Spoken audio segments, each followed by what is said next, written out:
David, so I wanted to ask you, since we spoke about the formation of TrustX, tell us sort of where things are and explain a little bit where you guys stand as an SSP and how the business has grown. So we developed the business associated with a purpose, a mission. We always think of what's going on in programmatic advertising with the challenges of trust, of transparency, particularly this year, an elevated sense of concern around brand safety, particularly in news.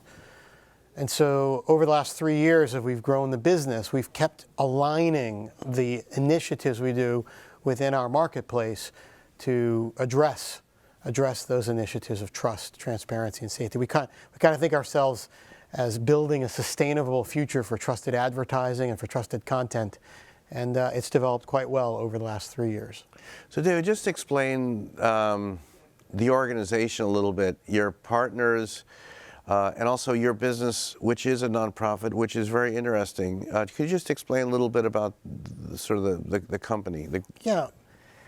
You know, when we formed back in 2016, we saw that premium content publishers, these are professional news, sports, and entertainment companies, there was a lot of commoditization going on in programmatic advertising that was devaluing the benefits of advertising in these premium environments where advertising performs better, where studies like ComScore, for example, said that there's a 300% lift on metrics like favorability and engagement.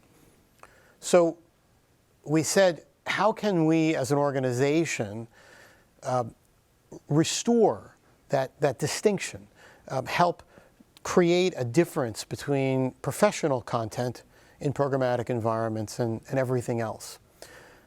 There are a lot of companies out there that are, in fact, marketplaces, and if we came to market just like everybody else, arguably we would have no distinction ourselves. So the thinking process was, if we are owned by a trade body, if we have no profit motive, no exit strategy motive, we can focus purely on this mission of creating that distinction and restoring that trust.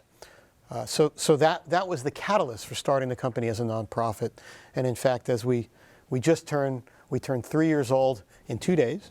We're very excited for our 3-year anniversary.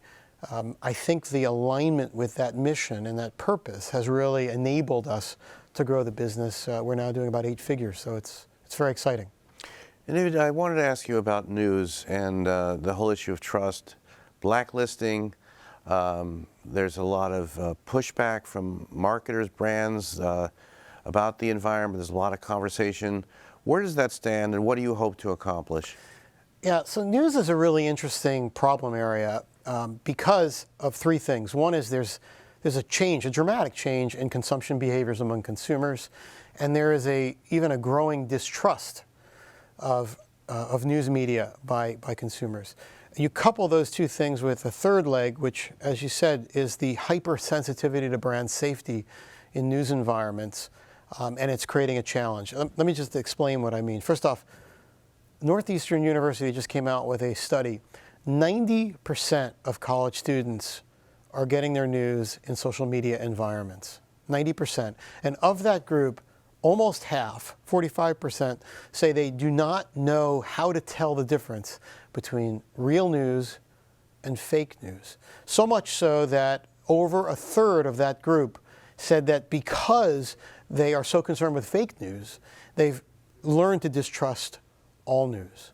So you have a consumer dynamic that's a growth in distrust. You also have a business dynamic, which is that advertisers are so concerned about where their brands sit within news environments because of the good news and the bad news and the polarizing news and whatnot, that they have reverted to very crude methods or blunt instruments. The most common is this blacklist, 2,000 words. I'll give you an example. In April, there was a fire in France at Notre Dame, and all our publishers that run sports said that their sports ads went down because Notre Dame was running their draft. So when you put the 2 together, a changing consumption behavior and a challenge with monetizing news environment is having a rough time. And we, again, align with our purpose of sustaining professional content, have a few initiatives with with some agencies, with brands and the brand safety vendors to try to restore, to try to create not a blunt instrument, but a very laser-focused instrument.